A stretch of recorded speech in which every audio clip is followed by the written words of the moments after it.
Capítulo 11. 6 criterios de conducta. Podemos distinguir por lo menos 6 niveles o tipos de criterios que pueden seguir una persona para orientar su conducta. El placer, el superyo, la presión social, las leyes, los valores y el yo profundo.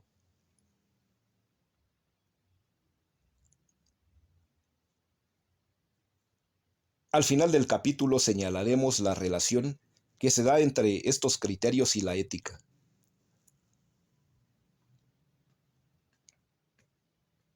1.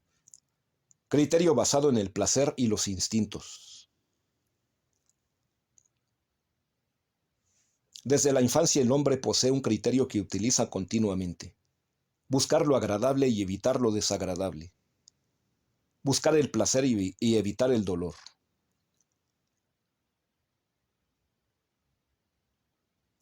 La aplicación de este criterio tiene un carácter instintivo, y en esto el hombre coincide con los animales. Los bebés expresan su agrado y su desagrado en forma espontánea. Algunos adultos también lo hacen. Otros están educados con la idea de que deben ocultar esas tendencias.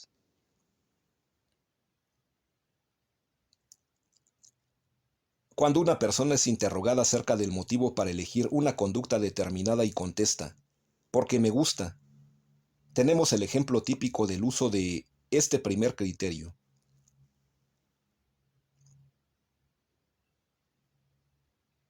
Muchas elecciones en la vida ordinaria están regidas por él.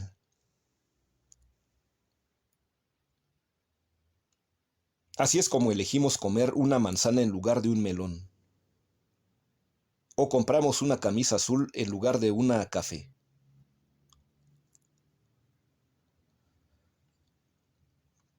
Como es fácil vislumbrar, existen personas que utilizan este único criterio durante toda su vida, sin sospechar siquiera que existen otros modos de elegir más apropiados a la situación concreta.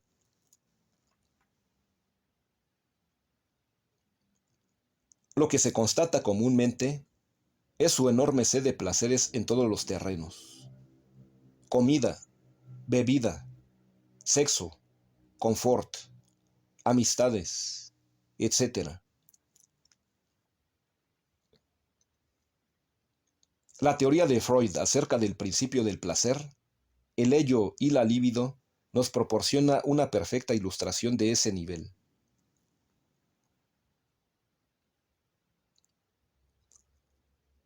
Los instintos buscan su satisfacción en varias vertientes por todos conocidas.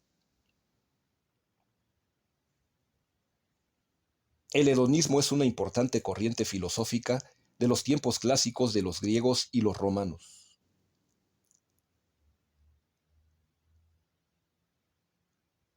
Actualmente ha perdido importancia como teoría, pero la conserva con práctica usual.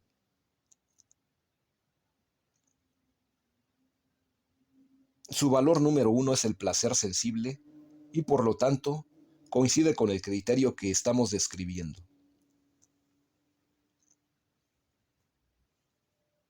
Algunos autores, dentro de su refinamiento teórico, añaden los placeres de orden espiritual y surgen entonces reglas como: acepta un dolor que te propicie un placer mayor, rechaza un placer que te conduzca a un dolor mayor.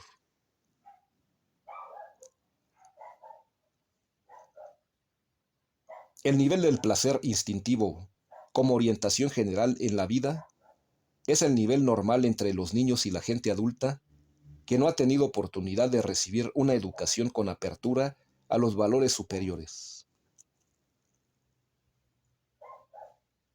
Por otro lado, no habría por qué desechar este criterio cuando se trata de escoger una diversión, un pasatiempo, un tema de conversación de sobremesa, etc. El nivel 1 es, pues, un auténtico criterio y sirve como orientación, en muchos casos en forma legítima.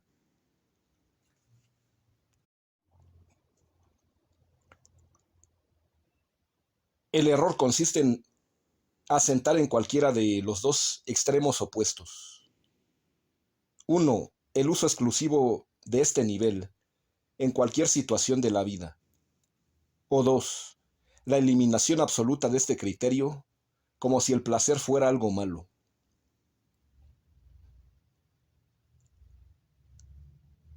El placer sensible se manifiesta, de hecho, como un criterio utilizado por muchos para realizar sus elecciones.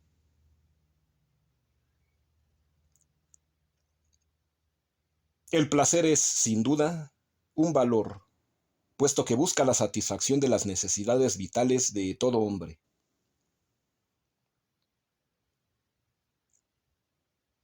Además, el placer implica una tendencia, una coacción que puede llegar a ser demasiado imperiosa en la mentalidad de un individuo.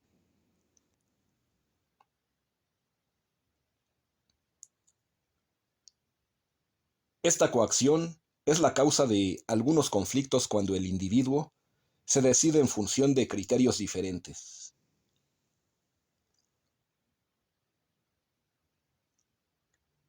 Veremos enseguida la acción de estos criterios diferentes que en ocasiones propician la elección de mejores decisiones.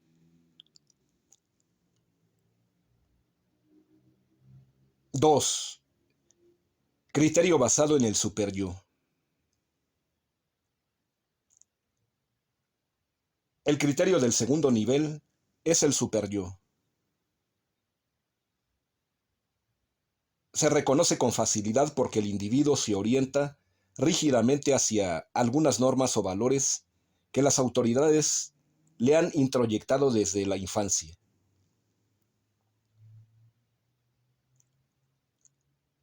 En realidad, esas normas y valores actúan desde el inconsciente del sujeto y por esta razón tienen un carácter autoritario, rígido, exagerado.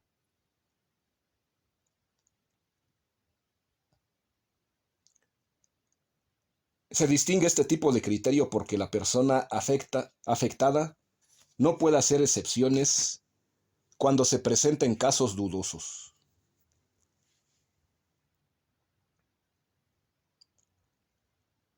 La orientación que experimenta es mecánica y ni ella misma sabe por qué tiene que actuar por necesidad determinada en un sentido.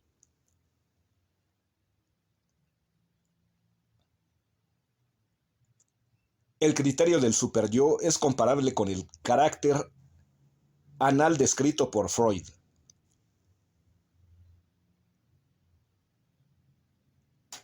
Además de la rigidez, el carácter anal suele presentar otras características como por ejemplo tacañería, puntualidad excesiva y exigente, pulcritud intachable, despotismo, exigencias exageradas en el trato con la demás gente.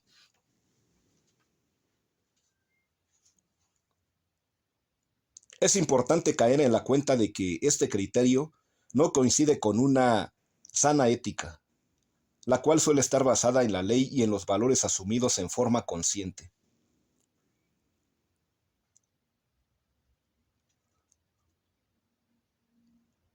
Una persona podría actuar conforme a este criterio del superyo a sabiendas de que está infringiendo una ley o un valor superior.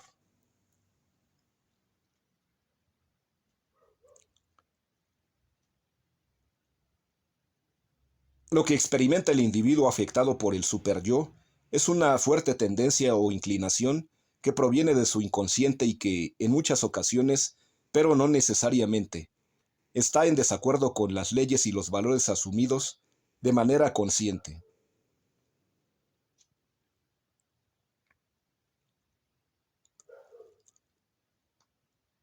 Es de capital importancia deslindar esa vivencia respecto a la experiencia de la conciencia moral.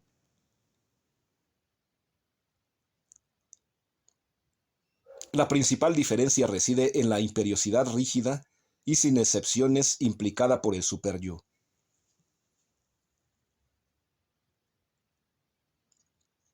Se da el caso frecuente de la persona que es instruida acerca de ciertas excepciones a un reglamento, y no obstante, prefiere seguirlo rígidamente sin hacer caso de la posibilidad de una excepción.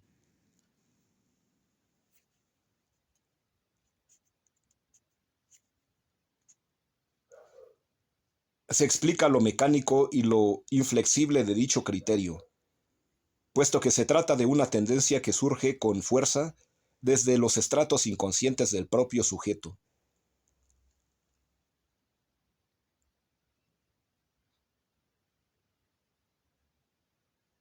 Así como el criterio anterior puede compararse con el hedonismo, también ahora el superyo puede compararse con el estoicismo.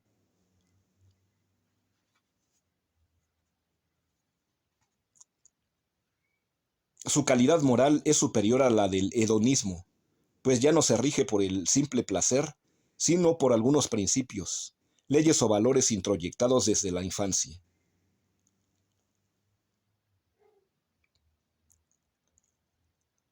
Su principal defecto reside en su rigidez y en su rechazo de las pasiones.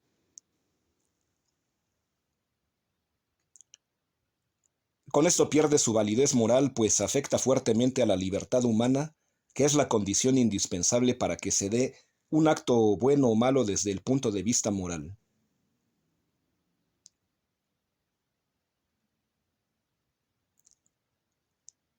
Este criterio surge con frecuencia en niños y adultos bien educados.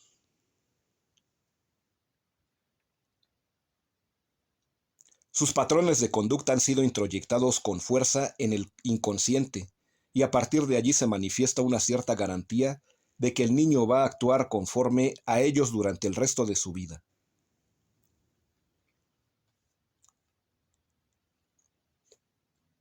Por desgracia, se ha extendido la idea de que ese criterio coincide con el de la ética.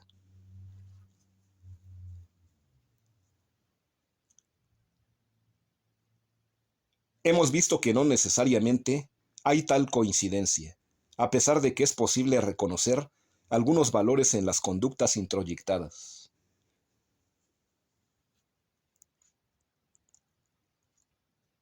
Muchos conflictos morales entre los adultos pueden comprenderse ahora desde la perspectiva del superyo.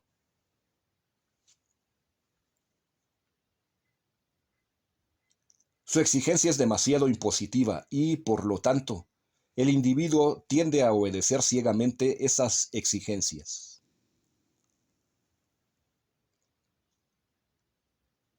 Sin embargo, llega un momento en que empieza a vislumbrar otros criterios, reglamentos y valores que lo orientan en otra dirección.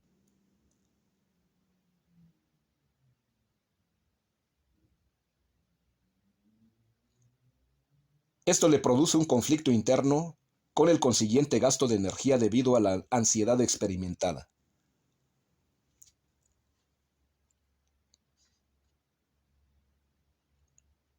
La oposición más radical se da entre el ello y el superyo freudianos.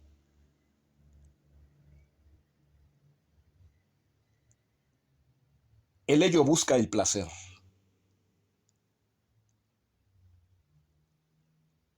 El superyo busca el cumplimiento rígido de las normas introyectadas, supuestamente en favor de una sociedad que las ha originado.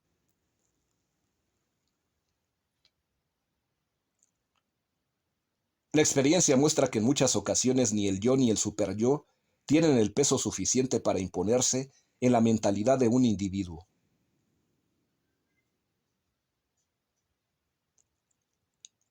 El único modo de salir del conflicto reside en el uso de criterios superiores que enseguida vamos a describir.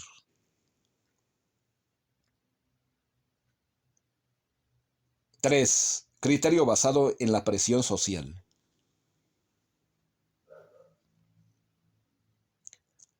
La característica principal de este nivel reside en la absorción de todos los influjos del ambiente percibidos en forma de presión social.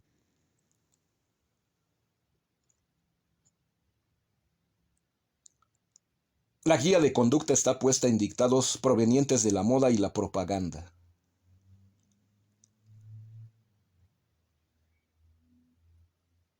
Heidegger, filósofo existencialista alemán, expresó una idea similar por medio del término Das Mann, que significa literalmente se, pronombre neutro, como cuando decimos se usa, se dice, se acostumbra, se oye. Se, como pronombre personal neutro, indica lo impersonal del origen de la orientación recibida en tales casos.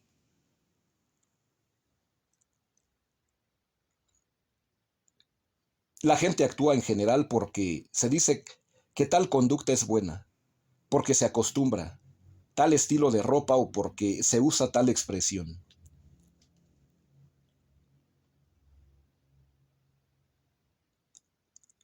Estamos analizando, pues, un criterio muy generalizado entre la gente sin cultura, pero también entre la gente culta que depende de la televisión, las revistas, la moda, el qué dirán y los dichos populares.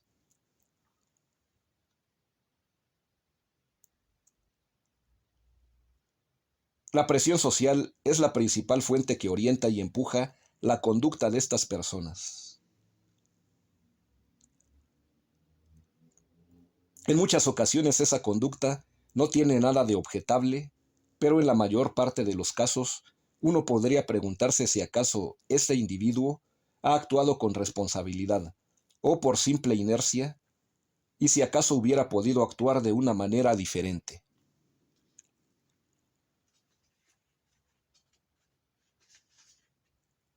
La palabra obligación adquiere aquí un sentido muy deficiente.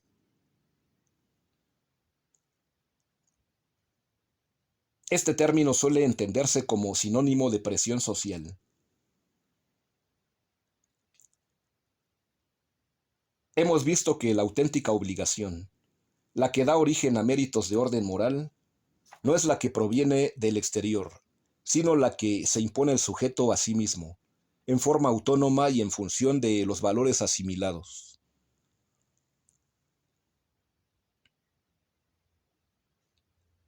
Nos encontramos, pues, frente a un criterio de conducta muy generalizado, pero con escaso valor moral.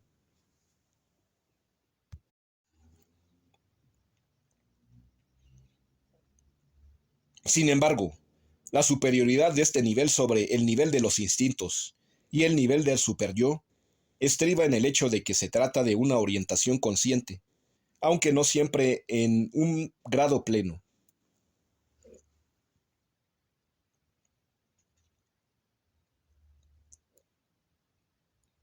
En efecto, una persona usa determinado tipo de ropa porque es lo que ve o es lo que oye en la propaganda.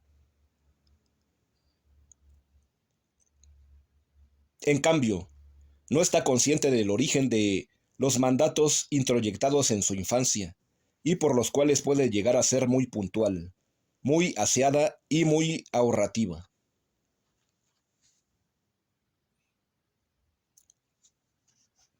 Cada cultura, cada región, cada país tiene su propia serie de mandatos y costumbres de uso popular.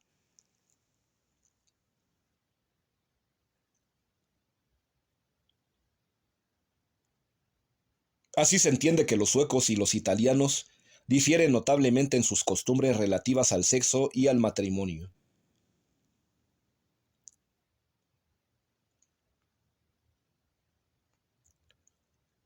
Lo curioso es que cada individuo suele estar convencido de que sus propias costumbres son las buenas y no entiende que otras gentes acostumbren modales diferentes.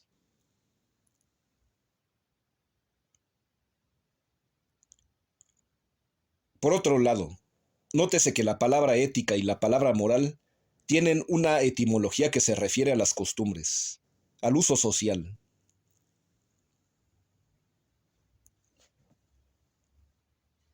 No es de extrañar, pues, que en la práctica, la tendencia a seguir las costumbres normales de una cultura o de una zona geográfica constituya un criterio moral entre la mayoría de la gente.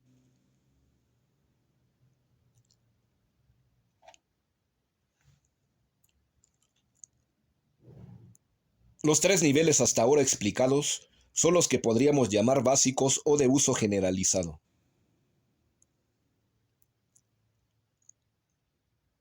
quedan por explicar tres niveles de orden superior, mucho más valiosos desde el punto de vista de la ética.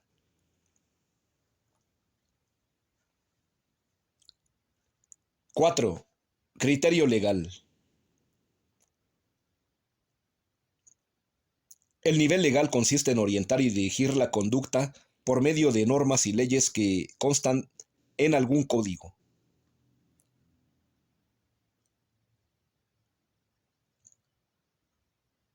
Este es un criterio relativamente cómodo, pues la persona consulta la ley y decide conforme a ella sin mayor discusión.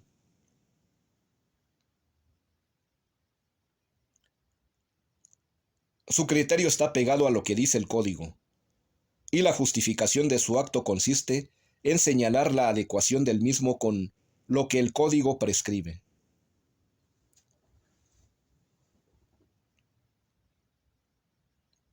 En atención a dichas normas, la persona está dispuesta a contravenir los dictados de sus instintos, de su inconsciente y de la presión social, lo cual es ya una cierta garantía del valor de su conducta.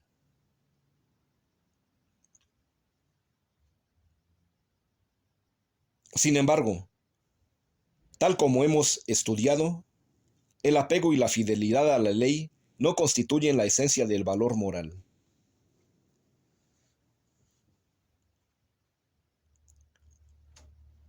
Es importante señalar las diferencias que pueden llegar a existir entre un código civil y un código moral.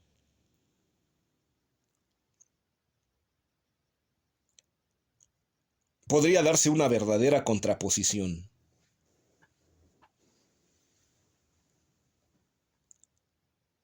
Por ejemplo, un código civil podría autorizar el aborto y, sin embargo, la persona en su fuero interno y moral podría regirse por leyes que prohíben en absoluto dicho acto.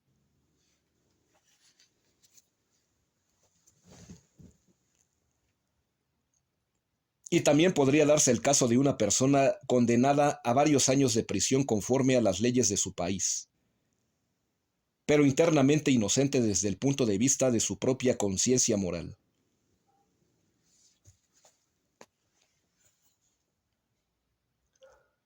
Esto nos da una idea acerca de la existencia de una enorme variedad de criterios de orden legal que, sumados a los otros criterios ya señalados, pueden originar una verdadera confusión en la mentalidad de cualquier persona.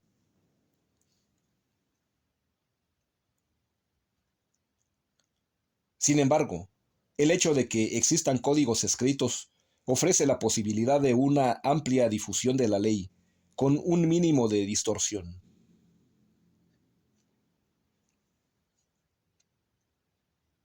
Así pues, el nivel legal, como criterio para orientar y dirigir la conducta humana, tiene una enorme ventaja por encima de los tres niveles anteriores, y consiste en que puede plantearse de una manera universal y, por lo tanto, puede enseñarse, difundirse y traspasarse de generación en generación.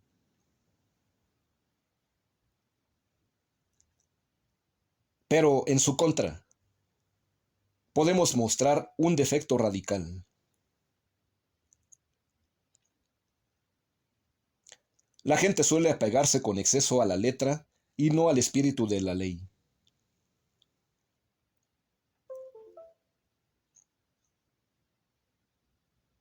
Esto puede conducir a una devaloración del orden propiamente moral que se inclina más al espíritu de las normas. Así pues, el legalismo o apego exagerado a la ley, tomada al pie de la letra, podría constituir la falla principal de este nivel.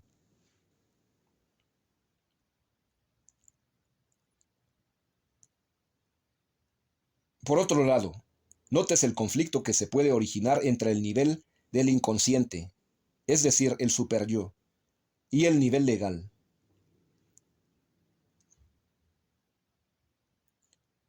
Algunas personas, por ejemplo, tienen marcadas en el superyo toda una serie de hábitos a favor de la discriminación racial. Pero la ley prohíbe dicha conducta.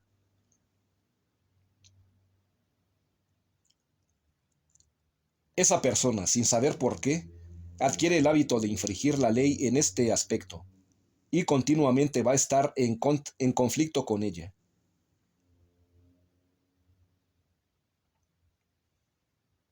Otro ejemplo, la ley del talión. Ojo por ojo, diente por diente. Suele estar introyectada en el inconsciente de muchas personas, pero contiene un grave error desde el punto de vista moral, como lo demostraría una simple reflexión sobre la justicia. Véase mi introducción a la ética. Editorial Esfinge, capítulo 19.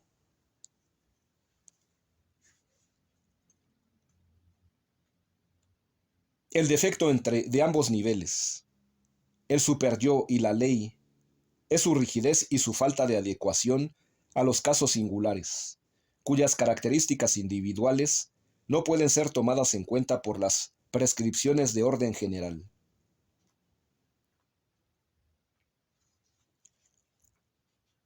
La ética de situación ha expresado sus dudas y críticas hacia esta falta de adecuación de lo universal ante el caso singular que vive una persona.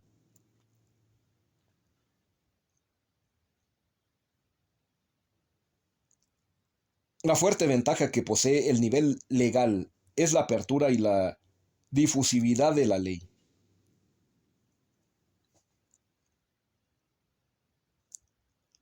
Con esto se gana en objetividad y universalidad, pero se pierde en adecuación al caso individual y en autenticidad respecto al valor moral propiamente dicho.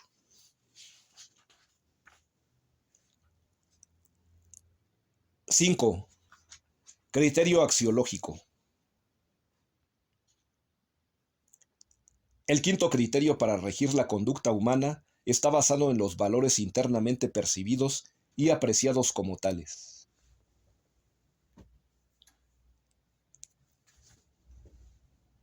Este es el nivel que mejor concuerda con las exigencias de una ética sana.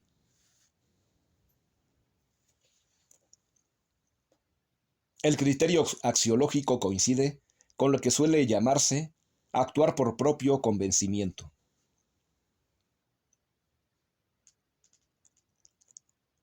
En efecto, la persona llega a descubrir algunos valores y los aprecia como tales.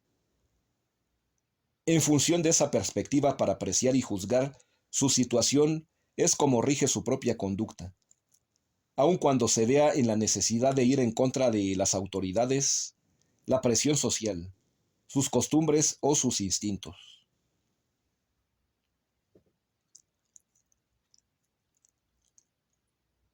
Cuando una persona descubre valores, como por ejemplo la veracidad, y decide regir su conducta de acuerdo con dicho valor, podría darse el caso de una coincidencia de sus actos con lo que materialmente ordenan otros criterios de calidad inferior.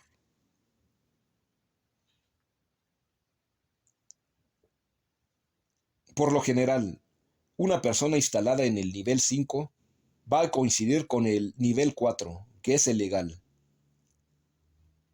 Sin embargo, se dan casos de discrepancia.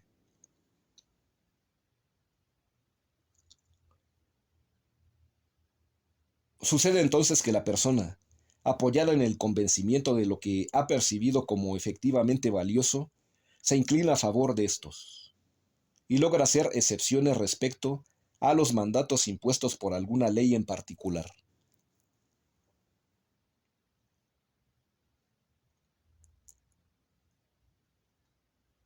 De la misma manera, los dictados de la moda podrían ser avalados o rechazados por el sistema axiológico de una persona asentada en el nivel 5.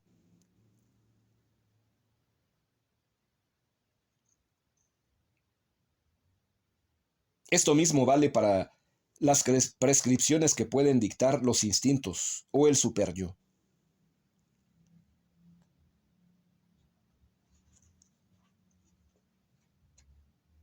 Así es como se asienta en la mentalidad de una persona el peso de su criterio superior, que es el instrumento apropiado para desvanecer los conflictos que suelen regir en los niveles inferiores.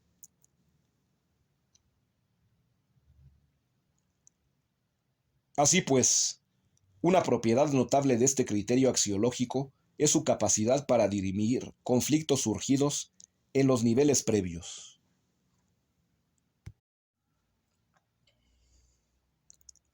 Un individuo con ese criterio puede actuar con auténtica serenidad y responsabilidad, pues su conciencia ya no está dividida, sino que elige y actúa conforme a lo que efectivamente está percibiendo como valioso, y lo ha hecho suyo.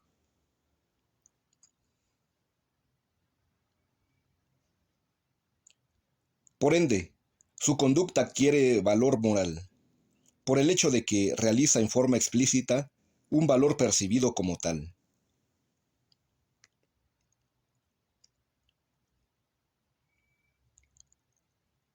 Ahora podemos concluir que el criterio axiológico es el más adecuado para la ética.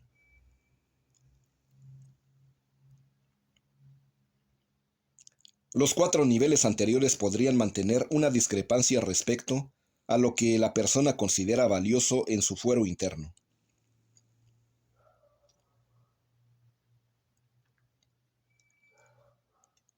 No es de extrañar la abundancia de casos en los que la persona actúa esclavizada por los instintos, el inconsciente, la presión social o la misma ley, aún en contra de su propio criterio.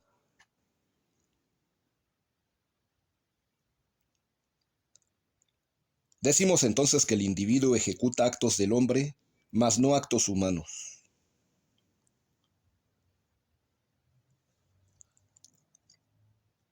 Hemos visto que este es el origen del amoralismo o ausencia del valor moral.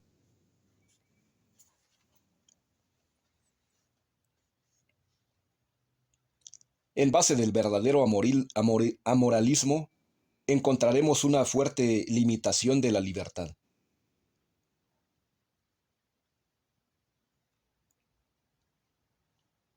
Muchos actos juzgados como malos, o moralmente hablando, no llegan a hacerlo en el individuo que no tiene la libertad suficiente para poder decidir conforme a los valores asimilados.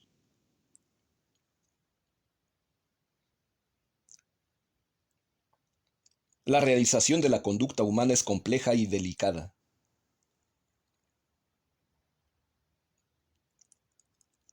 Debido a esto se comprende que normalmente no es lícito juzgar la moralidad de un individuo en particular.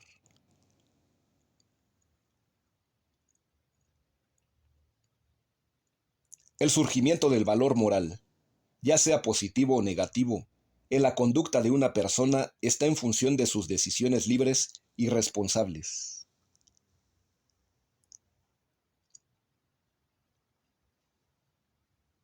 La libertad, según hemos esclarecido en otros capítulos, se ejerce en función de valores.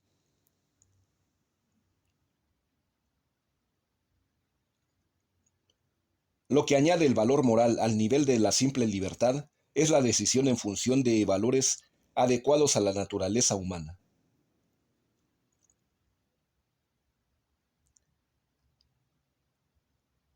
Una persona libremente puede decidir en contra de la naturaleza humana, de sus exigencias y de sus derechos.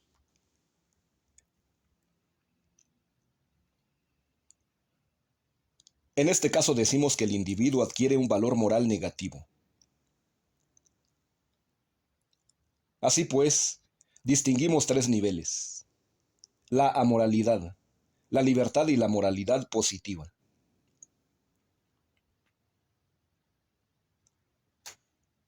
Un niño suele ser amoral. Un adolescente suele descubrir la libertad.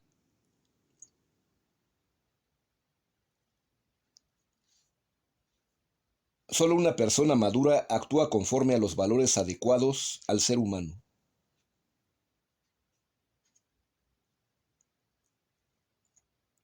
El criterio axiológico de la conducta humana supera con mucho a los cuatro criterios anteriores.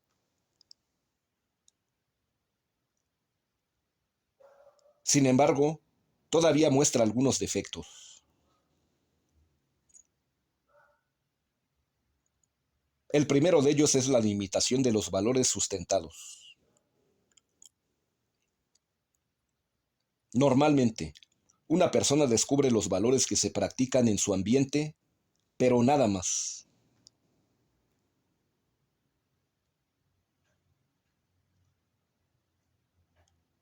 El único modo de ampliar esta seria limitación es el nivel 6, que se basa en el yo profundo. Este es capaz de vislumbrar un amplio horizonte de valores, tal como explicaremos más adelante.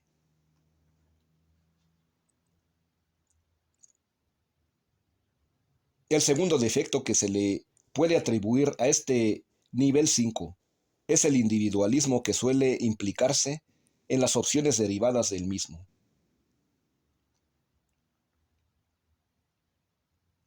Se trata, pues, de una ética individual.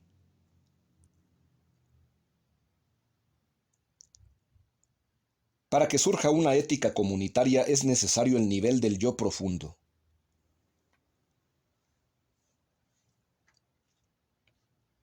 En contraposición, el nivel axiológico define la moralidad de una persona.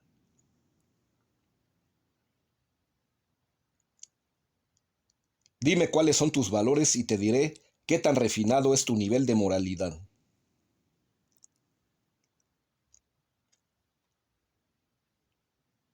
Cuando una persona elige el cumplimiento de una ley en función de los valores allí implicados, o elige una moda en función de lo valioso de esa costumbre, o prefiere un acto placentero o una conducta inculcada en su infancia, motivada por los valores que explícitamente se encuentran en ese acto, entonces tenemos a una persona con auténtica realización moral.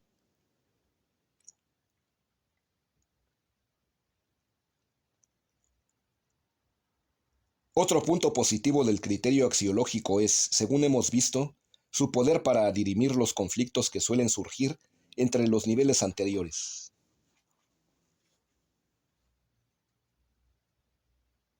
El caso típico es la oposición entre el criterio surgido por los instintos y el criterio que sigue a la presión social o el inconsciente.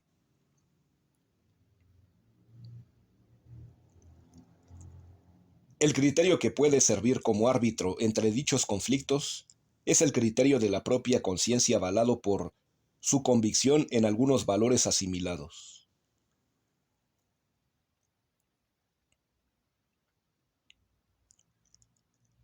Veremos que la posible complejidad y perplejidad de una conciencia en el terreno de los valores solo puede ser resuelta por el yo profundo.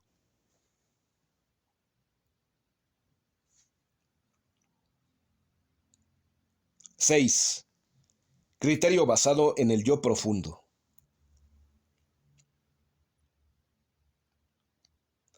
Este criterio se caracteriza porque el sujeto se guía en sus decisiones a partir de la percepción que obtiene durante la captación de su yo profundo.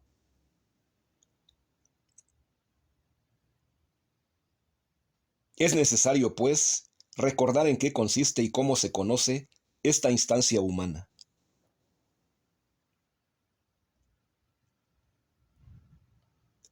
Tal como ha sido explicado en un capítulo anterior, el yo profundo es el núcleo del ser humano.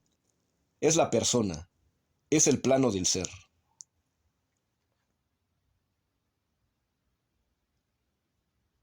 En contraposición está el plano del tener, la periferia, las cualidades de la personalidad.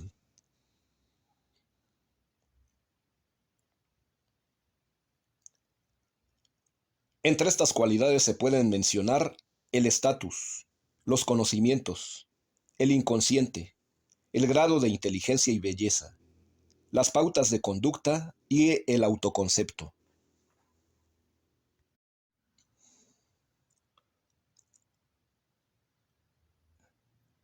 El autoconcepto pertenece al plano del tener.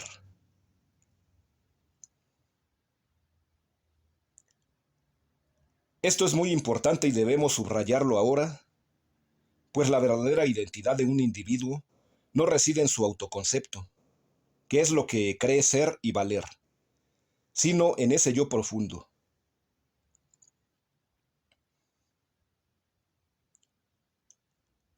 Desde el punto de vista de los criterios utilizados para orientar la propia conducta, la importancia del yo profundo destaca por varias razones.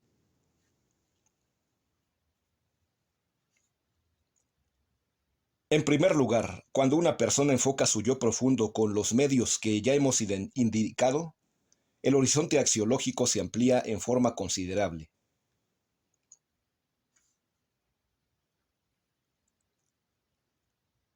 Esto significa que se incrementa su repertorio de valores y que, por lo tanto, un individuo puede actuar en función de otros valores, más profundos, más elevados, más comunitarios.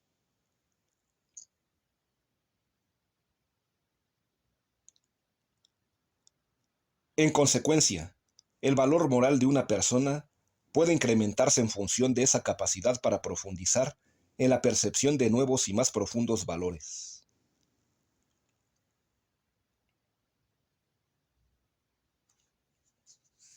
En segundo lugar, la captación del yo profundo posibilita un mayor sentido de responsabilidad.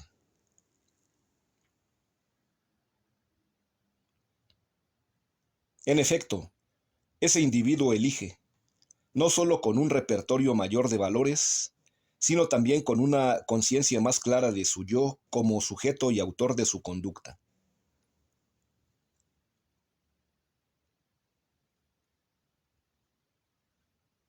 En otros términos, el yo se vuelve más fuerte, más potente, en el momento en que se capta a sí mismo optando por un valor determinado.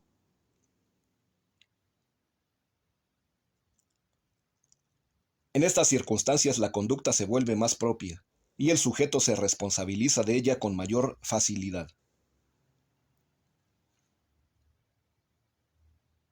En tercer lugar, la captación del yo profundo permite no solo la percepción de una mayor gama de valores, sino sobre todo el descubrimiento de los valores propiamente humanos, comunitarios, con validez universal. Es decir, captar el yo profundo es lo mismo que penetrar en los estratos más propiamente humanos, lo cual significa captar el valor intrínseco del ser humano.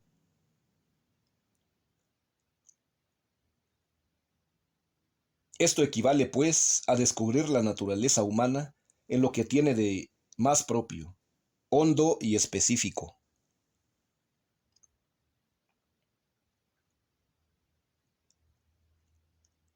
En función de estas tres cualidades de la percepción del yo profundo, se entiende que el valor moral de una persona puede quedar incrementado cuando actúa con este criterio.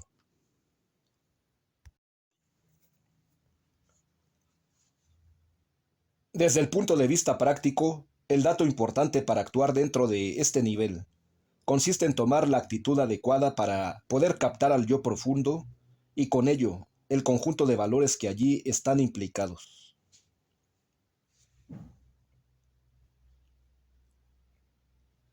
Actuar desde el yo profundo es una cualidad poco común.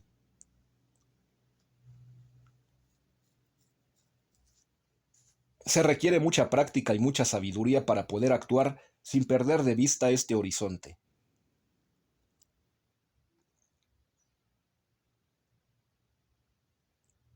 La mayor parte de la gente, en casi todas sus decisiones, se deja llevar por los criterios previos explicados en este capítulo.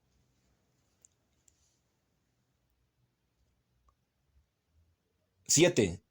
Relación entre los 6 criterios de conducta. A. Evolución de cada individuo.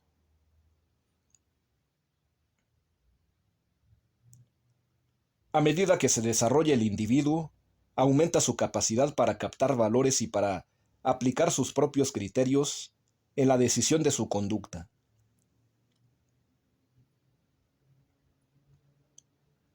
No es extraño, pues, que un bebé se instale en el criterio de los instintos y el placer, y que el niño de 7 años elija conforme al criterio de las prescripciones introyectadas en el superyo, y que un adolescente se oriente principalmente por el criterio de la presión social.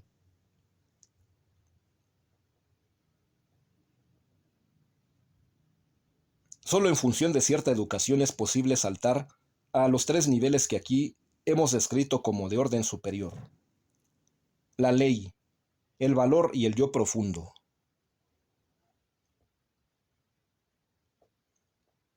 En algunos adultos se puede detectar con facilidad el criterio preponderante utilizado en la elección de su conducta.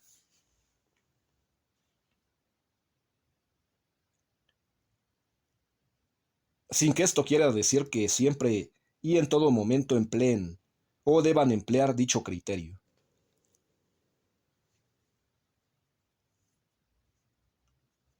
Lo deseable es que se valgan de un nivel superior en sus elecciones importantes y dejen la mayoría de sus orientaciones cotidianas a cargo de los tres primeros niveles.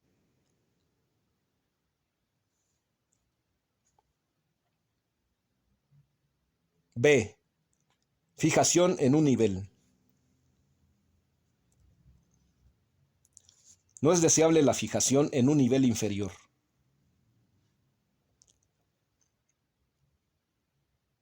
Elegir todo simplemente porque me gusta, o porque me choca, o porque siento una necesidad urgente de actuar así, o porque todos lo hacen, porque yo no, es una de las plagas de la cultura contemporánea.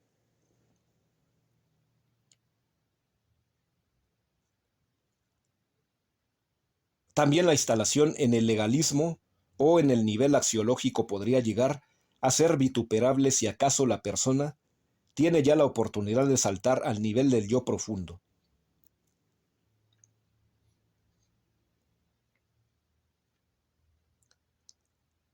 Este último nivel tiene, en cambio, la enorme ventaja de poder utilizar y englobar a discreción los demás criterios según la situación del momento.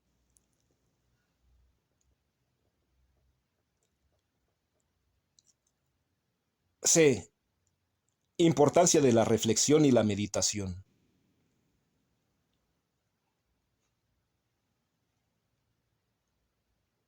Tenemos dos medios para saltar a los niveles superiores: la reflexión y la meditación.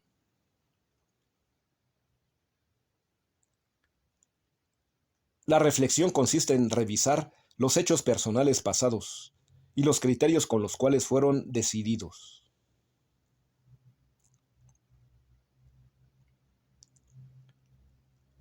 A partir de esto, es posible caer en la cuenta de alguna falta de adecuación que amerite la utilización de un nivel superior.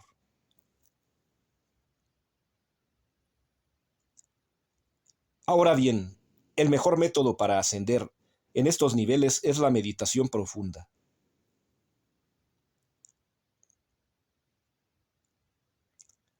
Gracias a ella es posible colocar la propia mente en la actitud adecuada para captar y asimilar los valores superiores y los valores comunitarios que permean la vida humana.